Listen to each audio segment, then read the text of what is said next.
নমস্কার। আজকে আবারও চলে আসলাম চিকেন ফুড ব্লগে। তো আজকে এমনই একটা জিনিস রান্না করব, সেটা খেতে অসাধারণ, অসম্ভব খেতে ভালো। তো চলুন দেখে নেওয়া যাক কী বানাচ্ছি। এই যে আলু কুড়িয়ে নিলাম, নেওয়ার পরে ভালোভাবে ধুয়ে নেবো আলুটা। এই যে ছাঁকনিতে করে ধুয়ে তুলে রেখে দেবো। আর এটা হলো আমাদের গাছের একটা ফুল ফুটেছিল, তো সেটা ওর ঠাকমা তুলে নিয়ে বলেছে যে ওই ফুলের বড়াটা মা আমাকে ভেজে দেবে। তো বাধ্যতা বললাম ওই ফুলটা ভালো করে বেছে একটা বড়া ওকে ভেজে দেবো। আমার বড় মেয়ে আর ছোটো মেয়ে খাবে, দু টুকরো করে নিলেই হয়ে যাবে। তো ওটা ধোয়া হয়ে গেছে। তারপরে এই আলুটা ভালোভাবে দেখুন সাদা হয়ে গেছে, জলটা এরকমভাবে ধুয়ে নিতে হবে। নেওয়ার পরে নিংড়ে নিংড়ে জলটাকে একদম পুরো ঝরিয়ে নিতে হবে। জলটা ঝরিয়ে নেওয়ার পরে দেখুন কত সুন্দরভাবে ধুয়ে নিয়েছি। আর এই বেসনটা আমি থালার মধ্যেই নিয়েছি, কারণ এটা থালার মধ্যে নিলে আমার সুবিধা হবে। একটু কালো জিরে দিয়ে দিলাম,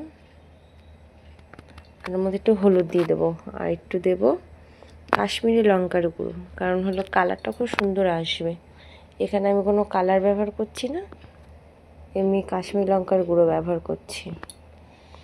তো দেখুন সব মিশিয়ে নিলাম, নেওয়ার পরে জল দিয়ে ব্যাটারটাকে ভালো করে করে নেব। তো মাখা হয়ে গেছে। এটা হাত দিয়েই ভালো হবে, সেই কারণে হাত দিয়েই করছি। কুমড়ো ফুলের বড়াটা আগে করে নিলাম, নিয়ে এটা আমি তেলে দিয়ে দেবো। কারণ আমার খাবে বলে দাঁড়িয়ে আছে, বলছে মা এটা আমাকে আগে ভেজে দাও, আমাকে আগে ভেজে দাও। তো ওকে আমি কুমড়ো ফুলের বড়াটা আগে ভেজে দিলাম। খুন্তিটা সরাতেই ভুলে গেছি। তো যাই হোক, এই যে কুমড়ো ফুলের বড়া দুটো ভেজে নিচ্ছি। নেওয়ার পরে আলুটা আমি এবার ব্যাটারটার সাথে ভালোভাবে মেখে নেব। তো চলুন মেখে নিই। এই যে ঢেলে দিলাম সম্পূর্ণটার মধ্যে, দিয়ে ভালো করে এটা মেখে নেব। এর মধ্যে আর কিছু দেব না, জাস্ট এবার ভালো করে মেখে নিয়ে এটা হাত দিয়েই করতে হবে গাইস, নাহলে হবে না। চামচের দ্বারাই তো অসম্ভব ব্যাপার। এই যে বড়া দুটো ভাজা হয়ে গেছে, তুলে নেব। দেখুন দেখতে কত সুন্দর হয়েছে, খেতেও ভালো হয়েছিল, ক্রিসমি হয়েছিল।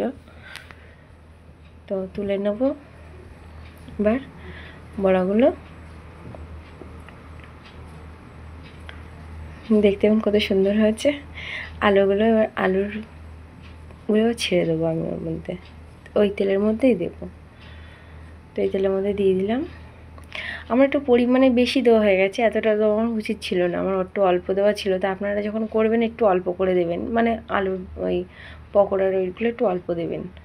আমার কড়া অনুযায়ী আমার পকোড়ার সাইজ, মানে পকোড়াগুলো একটু বেশিই দেওয়া হয়ে গেছে। তো আপনারা একটু অল্প করে দেবেন, দিলে দেখবেন অসুবিধা হবে না। তো আমার অসুবিধা হয়নি। তো আমার ভাজা হয়ে গেছিলো, আর একটু সাইডটা ভেজে নিয়েছিলাম। দেখুন হয়ে গেছে ভাজা, কি সুন্দর দেখতে লাগছে না? কাশ্মীর লঙ্কাটা দেওয়ার পরে এত সুন্দর কালারটা এসছে ভাজার পরে।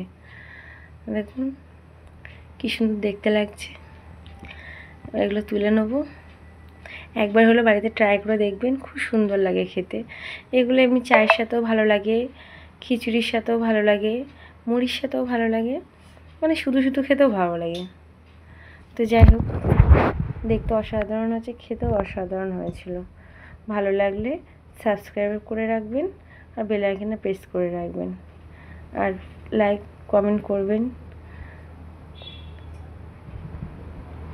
দেখুন আবার তুলে নেব, একদম কিস্মি হয়েছে। আসলে গাইস আমার ক্যামেরাটা এমন একটা জায়গায় আমি রাখি, আমি ক্যামেরাটা মানে না আমি সরাতে পারি না আমি দাঁড়াতে পারি।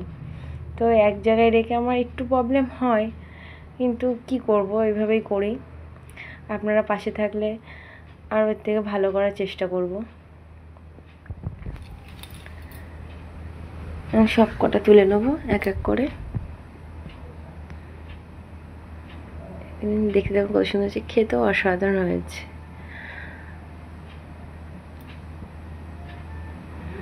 টাটা।